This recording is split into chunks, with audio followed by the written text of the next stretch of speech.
요한복음 2장에 의하면 예수님께서 그리스도로서 공생애를 시작하신 직후 이른바 성전 정화 사건이 있었습니다. 시장 바닥으로 전락한 예루살렘 성전을 예수님께서 정화하신 것입니다. 그와 관련해서 요한복음 2장 13절에서 16절이 이렇게 증언합니다. 유대인의 유월절이 가까운지라 예수께서 예루살렘으로 올라가셨더니 성전 안에서 소와 양과 비둘기 파는 사람들과 돈 바꾸는 사람들이 앉아 있는 것을 보시고 노끈으로 채찍을 만드사 양이나 소를 다 성전에서 내쫓으시고 돈 바꾸는 사람들의 돈을 쏟으시며 상을 엎으시고 비둘기 파는 사람들에게 이르시되 이것을 여기서 가져가라. 내 아버지의 집으로 장사하는 집을 만들지 말라 하시니라. 어떻게 거룩한 예루살렘 성전에 짐승을 판매하는 상인들이 있을 수 있으며 또 왜 예루살렘 성전에 돈을 바꾸는 환전상이 있어야 하는지 의아해하는 분들이 있을 수 있습니다. 옛날 유대인들은 짐승을 제물로 하여 하나님께 제사를 드렸습니다.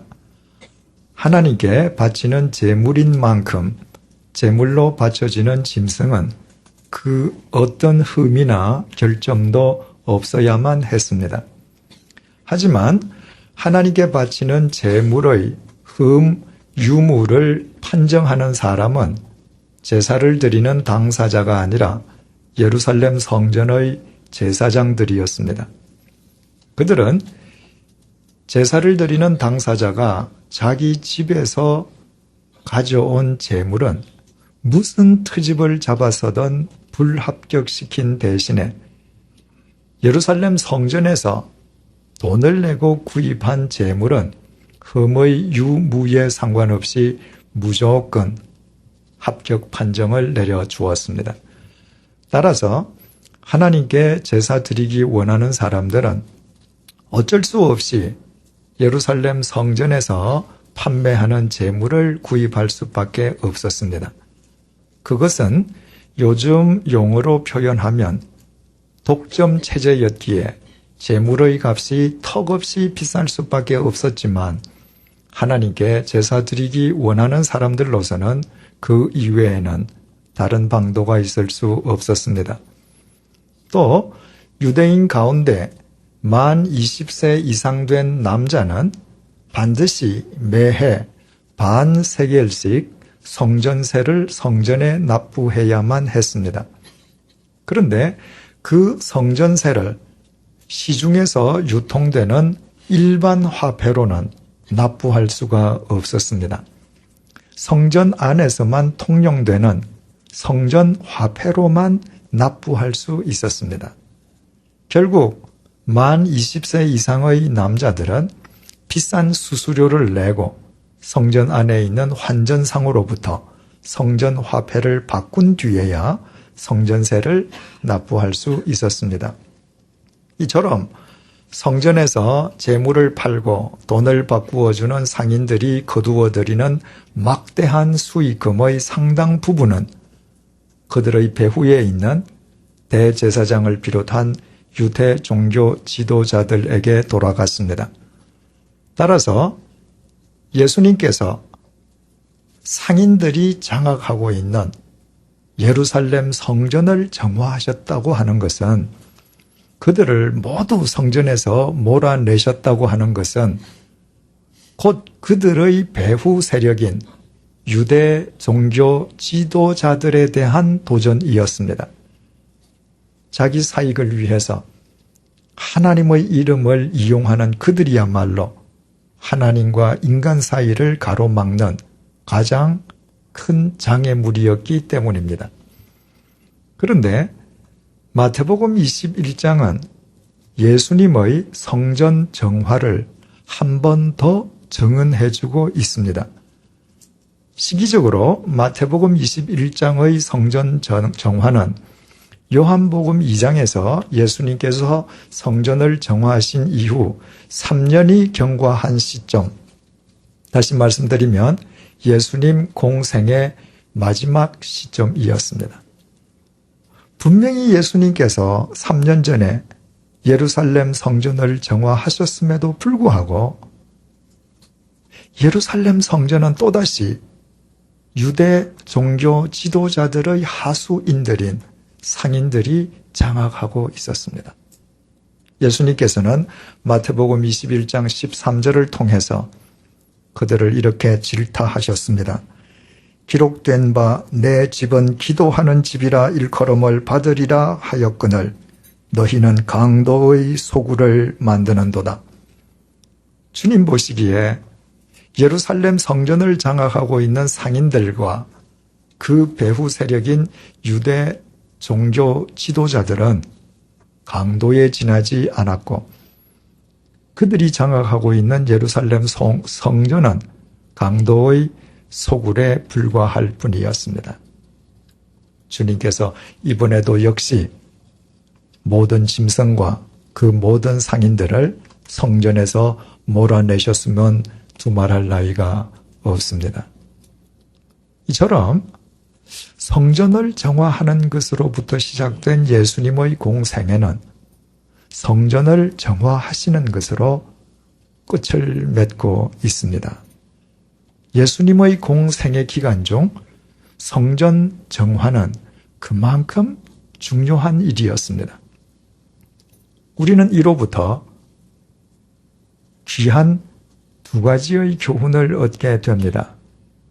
첫째는 종교는 그만큼 부패하기 쉽고 인간의 믿음 또한 그만큼 타락하기 쉽다는 것입니다.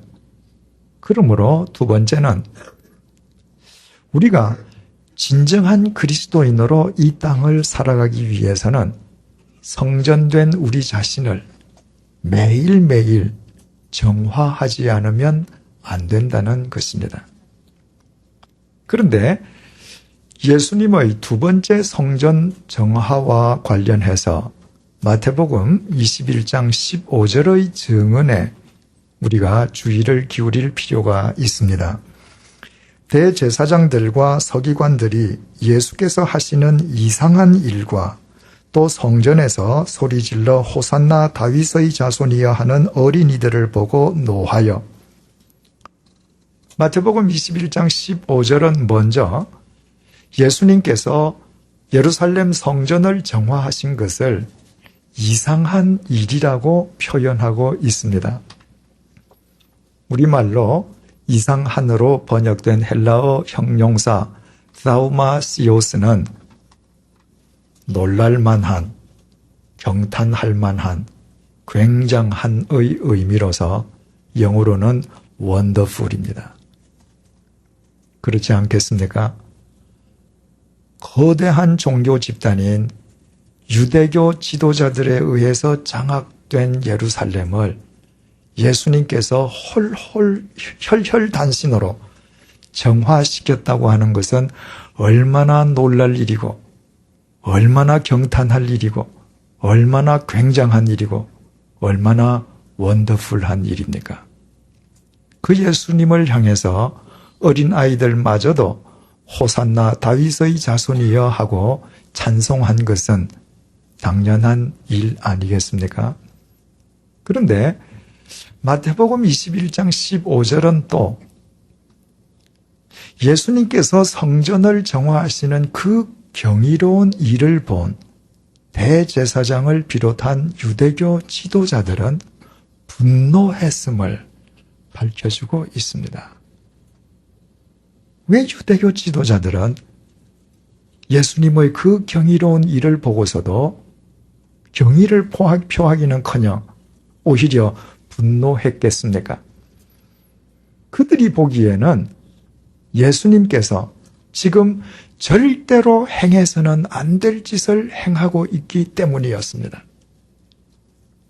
예수님께서는 왜 예루살렘 성전을 장악하고 있는 유대교 지도자들의 하수인들인 상인들을 모두 성전에서 몰아내셨습니까?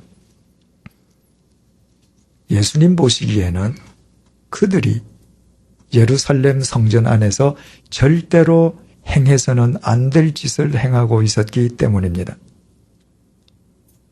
예수님과 그들의 관점은 이처럼 180도 달라서 정면으로 충돌할 수밖에 없었습니다. 그렇다면 과연 어느 쪽이 옳고 어느 쪽이 그른 것입니까? 우리는 2000년이 지난 오늘날 그 해답을 정확하게 알고 있습니다. 오른쪽은 거대한 종교 집단을 이루고 있던 유대교 지도자들이 아니라 혈혈단신으로 그들과 맞섰던 예수님이셨습니다. 예수님께서 상인들에 의해 장악되고 있던 예루살렘 성전을 정화하셨다는 것을 종교개혁주의를 맞는 오늘의 관점에서 본다면 그것은 예수님의 종교개혁이었습니다. 예수님의 공생애가 성전을 정화하는 것으로부터 시작되었다가 성전을 정화하시는 것으로 끝났다고 하는 것은 예수님의 생애가 종교개혁으로 시작되어서 종교개혁으로 끝났음을 의미하는 말이기도 합니다. 그렇다면 우리는 개혁의 의미를 아주 쉽게 정의할 수 있습니다.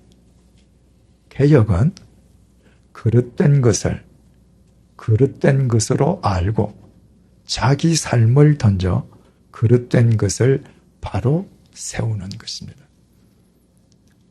바꾸어 말하면 그릇된 것을 보고서도 그릇된 것을 인식조차 하지 못하고 오히려 그릇된 것을 바로 잡는 사람을 향하여 분노를 바라는 사람이 있다면 그 사람이 곧 개혁의 대상이요 청산의 대상입니다.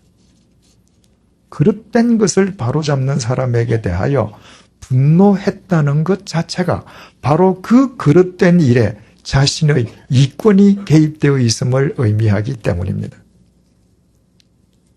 만약 당시 유대교 지도자들과 성전을 장악하고 있던 상인들이 이해관계로 서로 얽혀 있지 않았더라면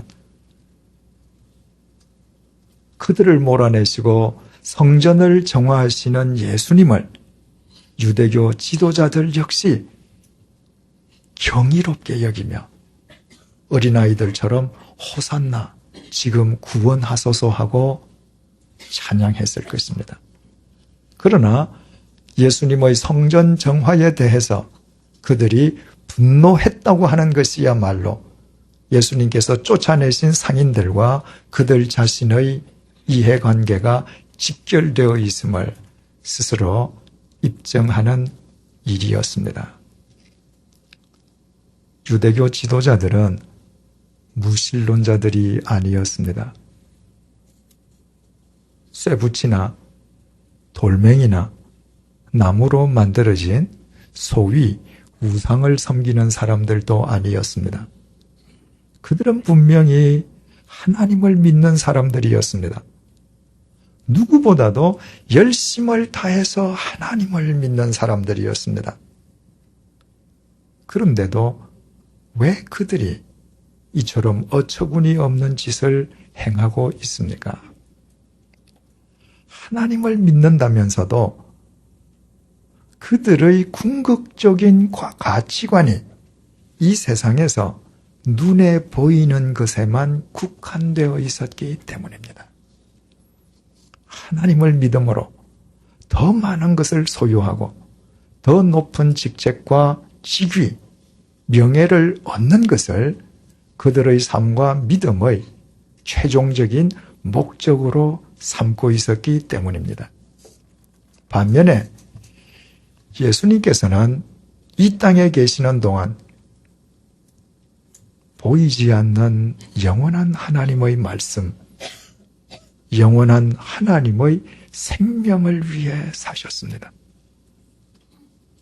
보이지 않는 것을 위해 사셨기에 예수님께서는 눈에 보이는 인간의 명예와 당신의 육체마저도 내어놓으실 수 있었습니다. 보이지 않는 것 앞에서 보이는 것의 가치란 있을 수가 없기 때문입니다.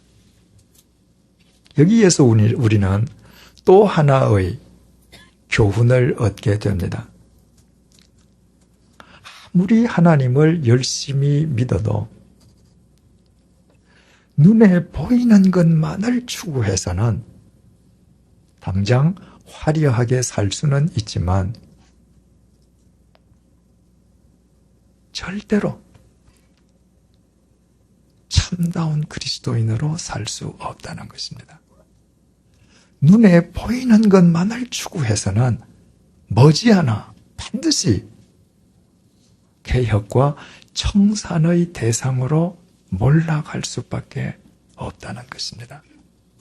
눈에 보이는 것만을 추구해서는 옳고 그른 것을 제대로 분별할 수가 없기 때문입니다. 오직 보이지 않는 것을 추구하는 사람만 이 세상의 그릇된 것을 바로 세우는 경이로운 일을 할 수 있습니다. 눈에 보이지 않는 영혼의 거울 앞에서만 무엇이 옳고 그른지, 무엇이 짧고 무엇이 긴지, 무엇을 취하고 무엇을 버려야 할 것인지가 확연하게 보이기 때문입니다.